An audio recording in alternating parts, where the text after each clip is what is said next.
Bom dia, mais uma manhã com Deus, priorizando a palavra de Deus, e nesta manhã do dia 29 de novembro, nós vamos meditar de 1 Coríntios, do capítulo 13 ao capítulo 16, e que a paz do Senhor encha o teu coração nesta manhã.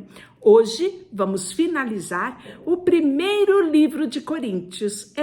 Amanhã nós iniciaremos 2 Coríntios. E hoje nós vamos falar do capítulo 13, que é o capítulo mais famoso do livro de Coríntios. Porque vai falar do amor, e quem não gosta de amor? Tem até música secular, muitos se inspiraram neste capítulo 13 aqui trazido por Paulo. Mas antes de iniciarmos o capítulo 13, eu vou pedir para você dar aquele like, aquele joinha, né, que ajuda muito aqui o nosso canal. Eu quero pedir que você compartilhe com alguém a palavra de Deus, isso mesmo, no grupo da família, dos amigos, e incentive outros a se inscrever. Se você não é inscrito, se inscreva também.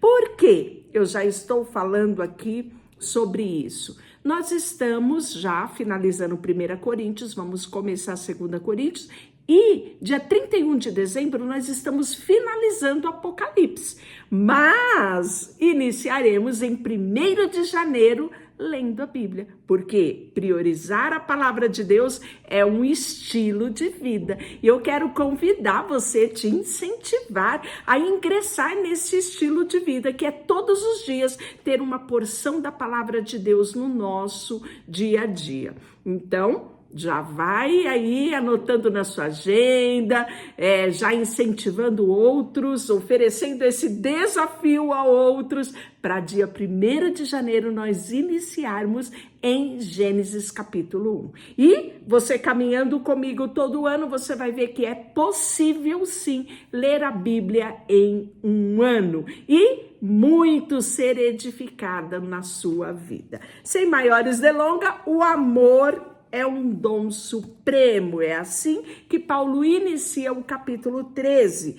E eu passo a mostrar-vos ainda um caminho sobremodo excelente.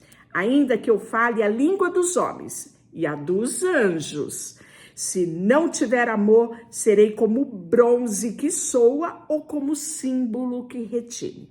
Ainda que eu tenha o dom de profetizar e conheça todos os mistérios e toda a ciência, ainda que eu tenha tamanha fé, ao ponto de transportar montes, se não tiver amor, nada serei. E ainda que eu distribua todos os meus bens entre os pobres, e ainda que entregue o meu corpo para ser queimado, se não tiver amor, nada disso me aproveitará. O amor é paciente, é benigno. O amor não arde em ciúmes, não ufana, não se ensoberbece, não conduz inconveniente, não procura os seus interesses, não se exaspera, não se ressente do mal, não se alegra com a injustiça, mas regozija-se com a verdade. Tudo sofre, tudo crê, tudo espera, tudo suporta. O amor jamais acaba, mas havendo profecia, desaparecerão. Havendo línguas, cessarão. Havendo ciência, passará. Porque em parte conhecemos o que profetizamos. Quando, porém, vier o que é perfeito, então em parte será aniquilada. Quando eu era menino, falava como menino, sentia como menino, pensava como menino. Quando eu cheguei a ser homem, desisti das coisas próprias de menino. Porque agora vemos como em espelho, obscuramente. Então, veremos face a face. Agora conheço em parte, então conhecerei como também sou conhecido. Agora, pois, permanecei na fé, na esperança e no amor. Esses três, porém, o maior deles é o amor. Que inspiração, não é? Pois bem, e aí ele vai falar que o dom da profecia é superior ao de línguas. Veja só. Segui o amor, procurai com zelo os dons espirituais, mas principalmente profetizeis. Pois quem fala em outras línguas não fala a homem senão a Deus, visto que ninguém entende e que em espírito fala mistério. Mas que profetiza fala aos homens, edificando, exortando, consolando. Olha aqui, né? Toda uma profecia, ela tem objetivo. Ela edifica, ela exorta ou ela consola. Se liga aí. O que fala em outra língua, a si mesmo se edifica. Mas o que profetiza, edifica a igreja. Eu quisera que vós todos falassem outras línguas, como mais, porém, que profetizasse. Pois quem profetiza é superior ao que fala em línguas, salvo que se interpretar, para que a igreja receba edificação. O que Paulo está falando aqui? Ele está falando que são duas coisas diferentes. O falar em línguas, né? Que é o recebimento do Espírito Santo e o dom de falar em outras línguas. Esse falar em outras línguas é bonito, é extraordinário, mas é para a sua edificação. Não, o nosso irmão, a igreja, não aproveita nada do meu falar em língua. O meu falar em língua é a minha comunhão com Deus, então edifica unicamente a mim. Então o que Paulo fala? Que todos falassem língua, mas melhor era que todos profetizassem, porque o profetizar é trazer a mensagem de Deus a outros, trazer a mensagem de Deus e que essa pessoa compreenda esta mensagem. Então ele fala que o que profetiza é superior ao que fala em línguas, né? Exceto se o falar em língua houver uma interpretação.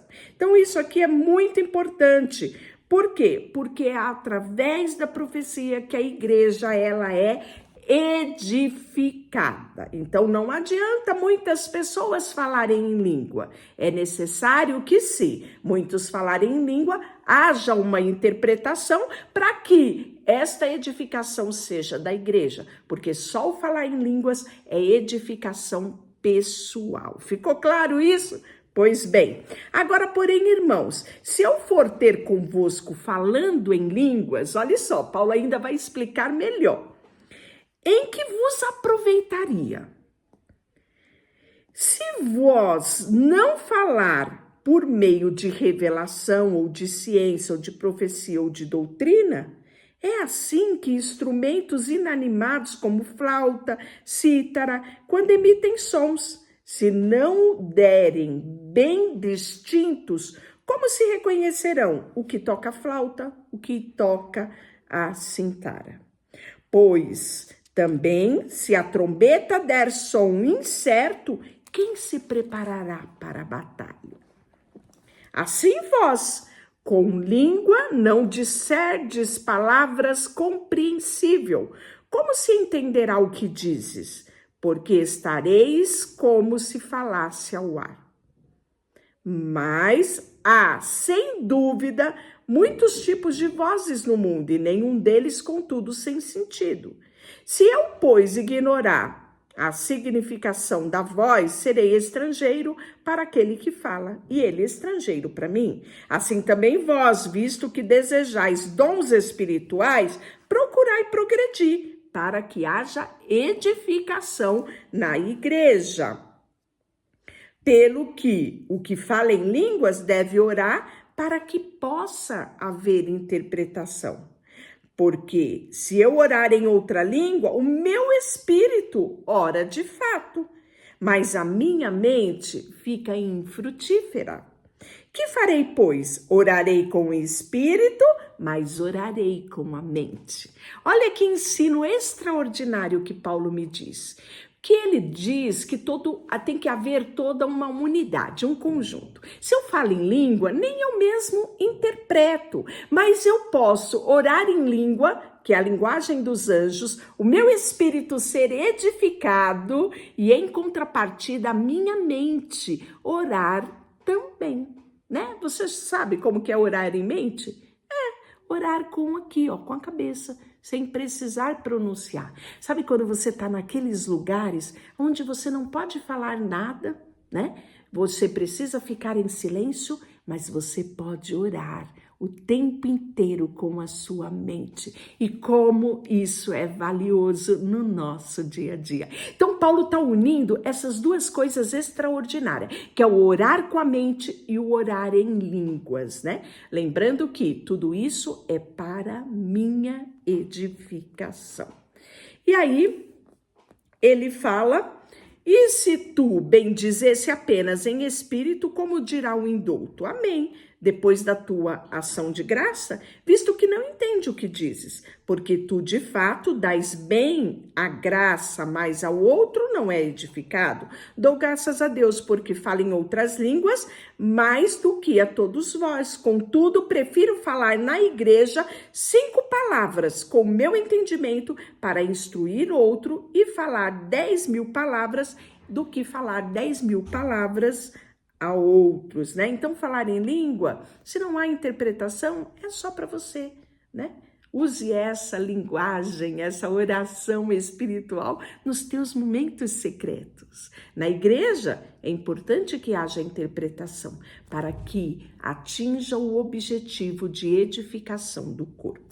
Dons, né, em face dos visitantes da igreja. Então, ele vai continuar a falar a respeito disso. Irmãos, não sejais menino no juízo, na malícia. Sim, sede crianças quanto ao juízo. Sedes homens amadurecidos.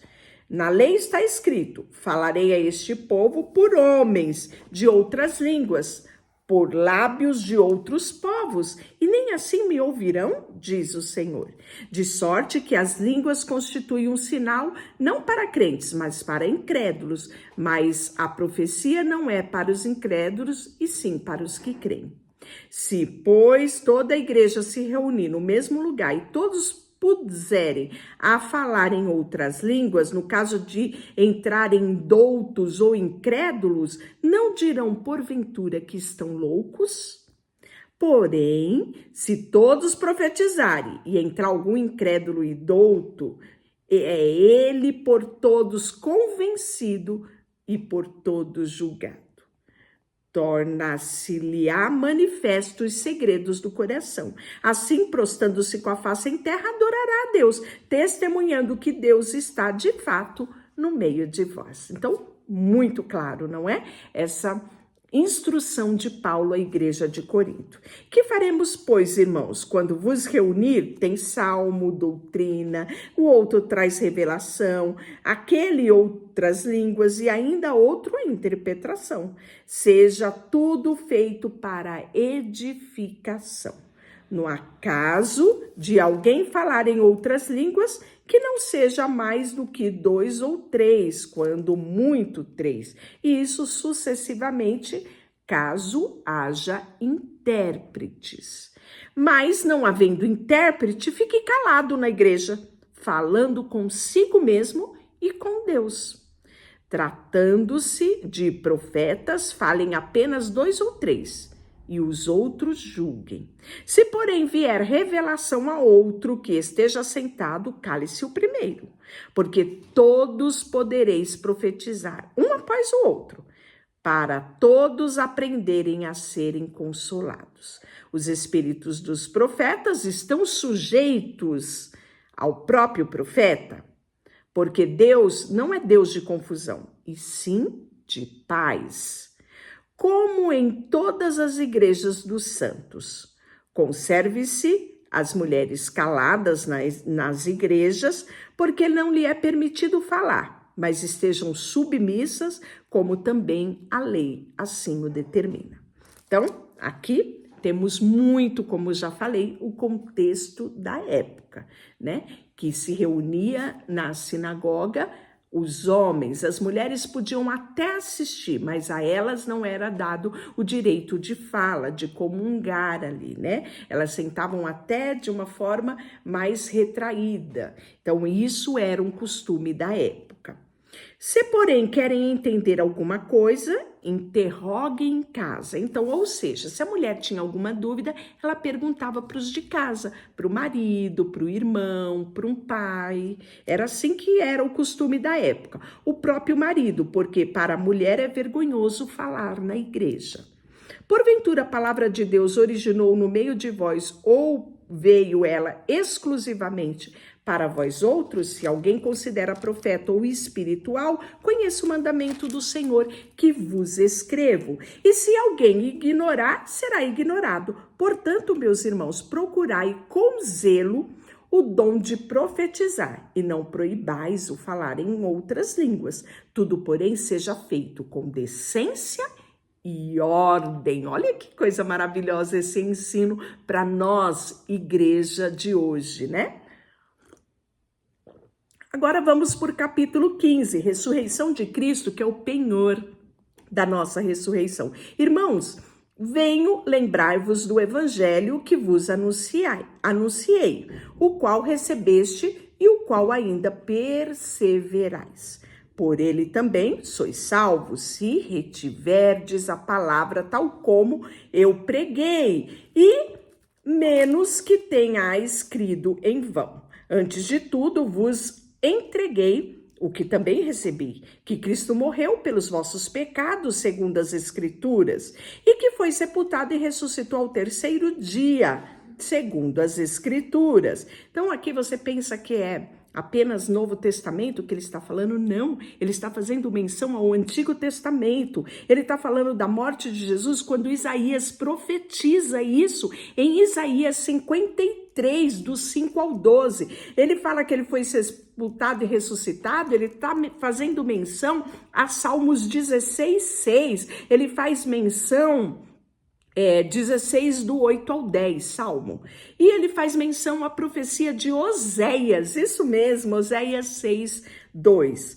Apareceu Cefas e depois aos 12, então ele já está mencionando aqui, né, os evangelhos, Mateus 28, 16, Lucas 24, 34, Marcos 16, 14. Depois foi visto por mais de 500 irmãos de uma só vez, dos quais a maioria sobrevive até agora, porém alguns já dormem. Depois foi visto por Tiago, mais tarde por todos os apóstolos. E afinal, depois de todos, foi visto também por mim, como por um nascido fora do tempo. Por quê? Porque Jesus se manifesta a Saulo lá na estrada de Damasco.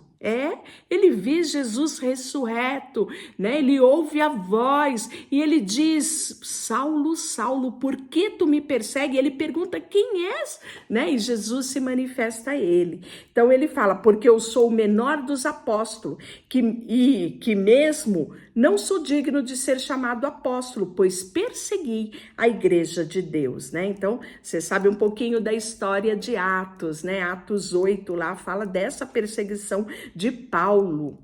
Mas pela graça de Deus sou eu, que sou pela graça que me foi concedida. Não me tornou vã, antes trabalhei muito mais do que todos eles, todavia não eu, mas a graça de Deus comigo. Portanto, seja eu ou seja eles, assim pregamos e assim crestes. Ou, se é corrente, pregar-se que Cristo ressuscitou dentre os mortos, como, pois, afirma alguns dentre vós que não há ressurreição dentre os mortos. E se não há ressurreição dentre os mortos, então Cristo não ressuscitou? E se Cristo não ressuscitou, é vã a vossa pregação, a vossa fé. E somos tidos por falsas testemunhas de Deus, porque temos asseverado contra Deus que ele ressuscitou Cristo, no qual ele não ressuscitou, se é certo que os mortos não ressuscitam. Então havia uma grande corrente, né, de religiosos que não acreditavam na ressurreição. Então Paulo vai refutar isto, né, sobre a ressurreição de Cristo, que é a base da salvação. Não bastou Cristo morrer. Se ele tivesse morrido apenas, todos morrem. O segredo da nossa vitória está na ressurreição de Jesus dentre os mortos. E se Cristo não ressuscitou, é vã a vossa fé e ainda permaneceis no pecado. Então Paulo vai falar, um pouquinho a respeito disso, e ele vai falar que Cristo, a primícia dos que dormem, mas de fato Cristo ressuscitou dentre os mortos, sendo ele a primícia dos que dormem, visto que a morte veio por um homem, também por um homem veio a ressurreição dos mortos, porque assim como Adão todos morrem, assim também todos serão vivificados em Cristo Jesus. Cada um, porém, na sua própria ordem. Cristo, a primícia, depois os que são de Cristo na sua vinda. E então virá o fim até que ele entregue o reino ao Deus Pai, quando houver destruído todo o principado, bem como toda a potestade e poder, porque convém que ele reine até que haja posto todos os inimigos debaixo dos seus pés. Isso, sabe quem declarou isso? O salmista, está lá em Salmos 110, versículo 1. Porque todas as coisas sujeitou debaixo dos seus pés. E quando diz que todas as coisas lhe são sujeitas, certamente exclui aquele que tudo lhe subordinou. Isso mesmo. Quando, porém, todas as coisas lhe estiverem sujeitas, então o próprio Filho também se sujeitará àquele que todas as coisas lhe sujeitou, para que Deus seja em tudo e em todos. Que coisa mais linda! Pois bem, Então ele fala sobre a ressurreição em Cristo, E quanto isso é válido na nossa prática cristã, porque uma vez morto o velho homem, ressuscita-se para uma nova vida em Cristo Jesus, E aí, mais alguém dirá, como ressuscita os mortos? Em que corpo vem? Insensato, o que semeia não nasce se primeiro não morrer. Quando semeia, não semeais no corpo que há de ser, mas no simples grão como trigo e de qualquer outra semente, mas Deus lhe dá o corpo como lhe aprove, e dá a cada um das sementes o seu corpo apropriado. Nem toda carne é a mesma, porém uma carne dos homens e a outra dos animais. Então aqui está o questionamento, um pouquinho antes, sobre a doutrina da ressurreição dos mortos, que havia um grande questionamento naquela época, e Paulo traz esclarecimento sobre isso, Ele fala no 31 assim: dia após dia morro, e eu o protesto, irmão, pela glória que tenho em vós outros, em Cristo Jesus, nosso Senhor. Se como homem lutei em Éfeso com feras, que me aproveita isso, se os mortos não ressuscitam, comamos e bebamos, e amanhã morreremos. Não vos engane, as más conversações corrompem os bons costumes. Tornai-vos sobriedade, como é justo, que não pequeis, porque alguma ainda tem conhecimento de Deus. Isto digo para vergonha vossa. E aí, ele fala que semeia em fraqueza, ressuscita-se em poder. Semeia-se no corpo natural, ressuscita num corpo espiritual. E se há corpo natural, há também corpo espiritual. O primeiro homem formado da terra é terreno, segundo homem é do céu. Como foi o primeiro homem terreno, tais são também os demais homens terreno, e como o homem celestiais, tais também os celestiais. Assim como trouxemos a imagem do que é terreno, devemos também a imagem do celestial. E aí, isto afirma, irmãos, que a carne e o sangue não podem herdar o reino de Deus, nem a corrupção herdar a incorrupção. No capítulo 16, acerca da coleta para os necessitados da Judéia. Isso mesmo. Quando Quanto à coleta para os santos, fazei vós também como ordenai as igrejas da galáxia. No primeiro dia da semana, cada um vós ponha de parte em casa, conforme a sua prosperidade, e vá juntando, para que se não faça a coleta quando eu for. E, quando tiver chegado, enviarei com cartas para levarem as vossas dádivas a Jerusalém, aqueles que aprovardes. Se convier, eu também vá. Eles irão comigo, né? Então, Paulo começa aqui a mover a igreja de Corinto, né? Que era uma igreja que tinha mais condição para socorrer outros irmãos. E aí ele fala, né? Assim, irei ter convosco por ocasião da minha passagem pela Macedônia, porque devo percorrer a Macedônia. Lembra que nós falamos sobre isso em Atos, da experiência que ele teve do homem em visão pedindo, passa a Macedônia e vem nos ajudar? Pois bem, Paulo menciona isso aqui.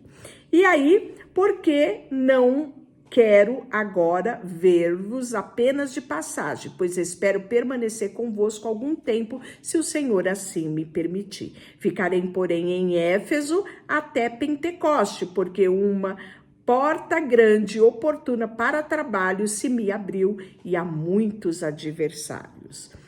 E se Timóteo for, vede que estejam sem receio entre vós, porque trabalha na obra do Senhor como eu também. Ninguém, pois, despreze, mas encaminhai-vos em paz, para que venha ter comigo, visto que espero com os irmãos. Acerca do irmão Apolo, muito lhe tenho recomendado, de que foste ter convosco em companhia dos irmãos, mas de modo algum era da vontade dele ir agora. Irá, porém, quando se lhe der deparar uma boa oportunidade. Sede vigilante, permaneceis firmes na fé, portai-vos varonilmente e fortalecei-vos. Todos os vossos atos sejam feitos com amor. E aí ele vai trazer algumas recomendações, e agora, irmãos, eu vos peço o seguinte: sabeis que a casa de Estéfanas são primícias da Acaia, e que se consagraram ao serviço dos santos, quem também vos sujeitais a tais, como também todo aquele que é cooperador e obreiro. Alegro-me com a vinda de Estéfanas e de Fortunato e de Acaico, porque estes supriram o que da vossa parte faltava, porque trouxeram refrigério ao meu espírito e ao vosso. Reconhecei, pois, a homens como este.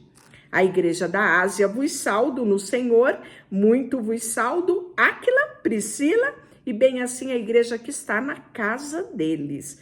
Isso está relatado em Atos 18, 2, né?